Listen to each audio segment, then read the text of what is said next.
This is the first time Comfort, the young girl that had altercations with Ibom Air that led to stripping her naked.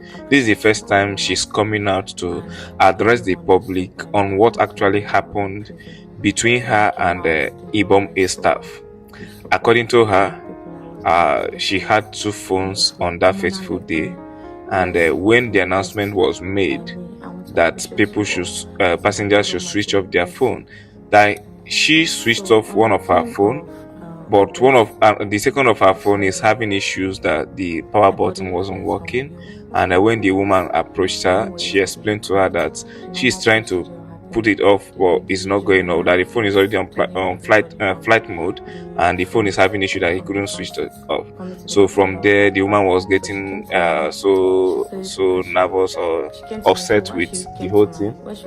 She had to plead one of the passengers, to a guy sitting beside her, to please help her and turn the stuff off, which the guy did. So when the hostess was going, the hostess told her that she's going to see. So when they landed, she went to the toilet to urinate, to make use of the toilet, and after making use of the toilet, she came out and packed her bags, trying to exit the aircraft. When the air hostess refused her passage, she started recording the process. That was, you could remember that there was a video where she was asking the air hostess, please allow me to pass, which the air hostess refused. She said that on the process, then when she stopped recording, the air hostess dragged her back, pulled off her wig, and started some kind of assaulting. So in fact, let me allow you to listen to what the girl is saying. Hello everyone, good morning, good afternoon, good evening, depending on where you're watching me from. I want to come out really to appreciate God Almighty and everyone that stood by me, that fought for me when I was in prison. When I came out, the love I saw, the support I saw from you people, I was never expecting it. For a commoner like me, you guys fought for me, you guys stood by me. I want to appreciate you all. I said that God Almighty will bless you. So on the 10th of August, on Sunday, I boarded a flight from Uyo to Lagos. So when we're inside the aircraft, the normal procedure happened. The lady Juliana was telling everybody from the front, from the front seats, coming to the back, because I was at the back. So she came to me. She said she came to me. So when she was coming forward, so she came and I was struggling to put my phone. I was putting my phone on flight mode. So she said no, that I have to put it off. So I told her that one of my phones, because I was with two phones, one of my phones is for a fault. The phone is bad, the power button is bad, precisely. So I showed her that the power button is bad. So she said I can put off my phone without the power button. I said okay. So she said I should go to my settings. So while she was telling me go to your settings and all that, I went to my settings. So she said go to your general. So while trying to do that, the pressure from her, so the man that was sitting on my right now helped me and off one of the phone. Put one of the phone off while we are struggling on the other one that has the power button still. So she said I should go to the my general. I went to the general. I went to the settings and the general. So when I told her okay, please, before then I told her, please, can you assist me and spell general? She said she cannot touch my phone. She can never touch my phone. Children of nowadays. So I now turned to the guy that helped me to off one of my phone. I told him, please, can you assist me and spell general? So the guy now collected my phone and showed me and spelled type general on this thing. So when I went to her, okay, this is the general. I am here now. So the phrase that she was even giving me was not even encouraging. I had to click with the same guy again on my right. So please, can you please do you know how to she said, do you know how to help me and off it from me, please? He now said okay, no problem. He helped me and off the phone eventually. So now off the phone, the two phones, put it where it's supposed to be on the aircraft. And I thought okay, I have offed my phone. So when she wanted to leave, she said you'll see. I didn't take that to heart because I've already eventually offed my phone, which I was having problem in offing it. So I eventually offed the phone. So that was it. When we landed Lagos, everybody was going out of the aircraft. I was pressed. I went to pee. So going to the toilet, somebody was already inside the toilet, and I had to wait for the person to come out. So when the person eventually came out, I went inside and pee and mostly come out. I cannot stay inside the aircraft, inside the toilet, because it's so small and so uncomfortable to be in there. So I now rushed pee and packed myself again and come outside. So coming outside, everybody already left. I had to rush, carry my stuffs and move to rush out of the aircraft. So going out of the aircraft, this lady Juliana stopped me. And I asked her, why did you stop me? Why are you stopping me from going out of the aircraft? Everybody has left, so I need to go out. She didn't say anything to me. She was just like staring at me with the same bad eye. And that was when I remember that this is the same person that, you know, was instructing me to put up my phone. I eventually did. So she said, she didn't say anything. No, she didn't say anything. She was just staring at me there with the bad eye. So that was when I, you know, on my phone, like put the phone, started recording. That was when she backed facing the front and backing me. So I was just like, please madam, leave the road, let me pass. She didn't answer me. She ignored me. And after the video, I picked the phone. When I picked the phone, that was when she noticed I was videoing her. So she now pushed me inside the aircraft back, dragged my frontal. This is the frontal I wore that day. She dragged the frontal, the process of dragging my clothes, my gold from neck I was wearing. This is the gold I was wearing. She dragged it from my neck with the clothes. The process, like my phone, everything went down and broke. The phone broke. The phone broke. Everything, like even this phone. So I was like, no, why did you do that? Why did you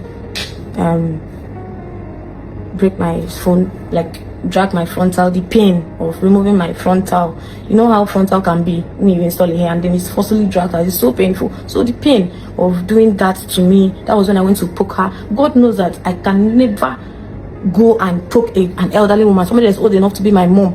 Poke her for what? Poke her. It was the pain she inflicted on me, the frontal pain, dragging my gold and everything on the floor. That was the anger.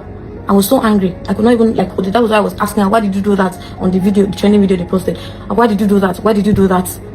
I asked her, why did you? Because you dragging my frontal wig and like dragging me, calling me a prostitute at the process.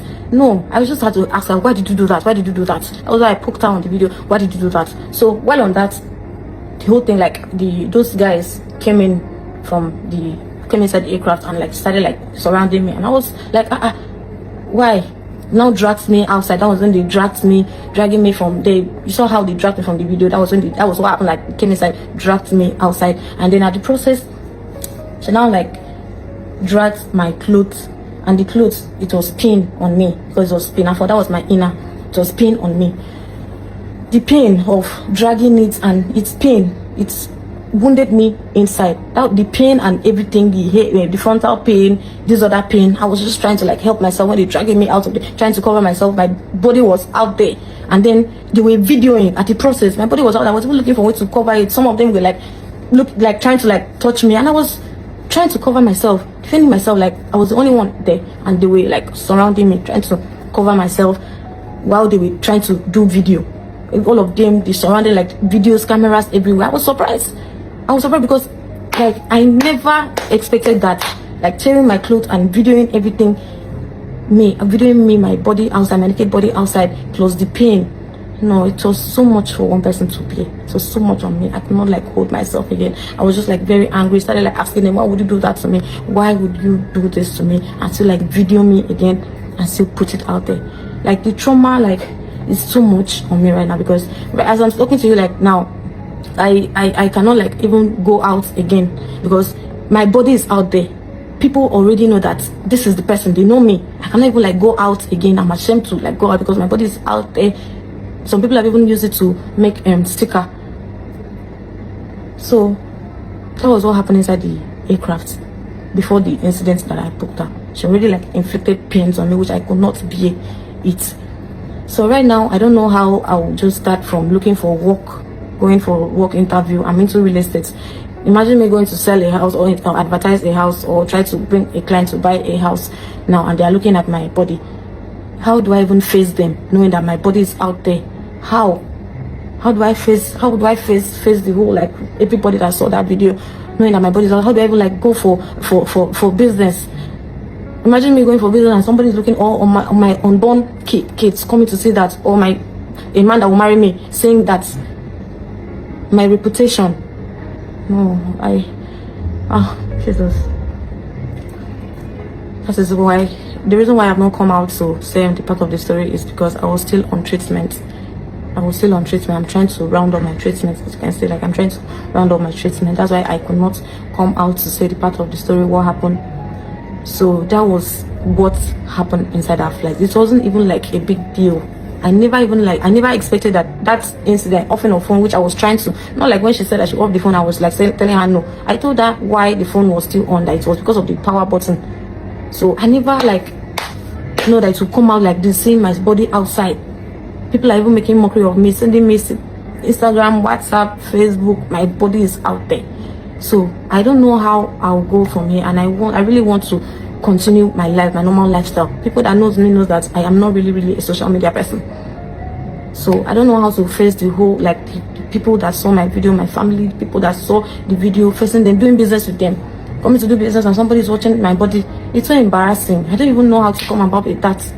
So this is the part of the story. This is all that happened inside the aircraft. So I'm happy I'm strong enough to be able to talk now. So please, this is what happened. I'm not a trouble person. I am not a nuisance. People that knows me in real life, they know the kind of person I am. So that was what happened inside the aircraft, which I never expected that it would be like escalate like this. Because not like I refused. This is not the first time I'm traveling. I never refused to off the phone. I only told her that my power button is bad, and I needed her assistance to do that, which she refused. But the passenger that was sitting close to me assisted me eventually off the phone. So I thought that was it. So please, this was what happened, and I'm happy I've come up to tell people what happened. But I'll round up my treatment, and I pray I should fully recover from everything and move forward and go back to my normal lifestyle. Please, thank you very much, and God bless you.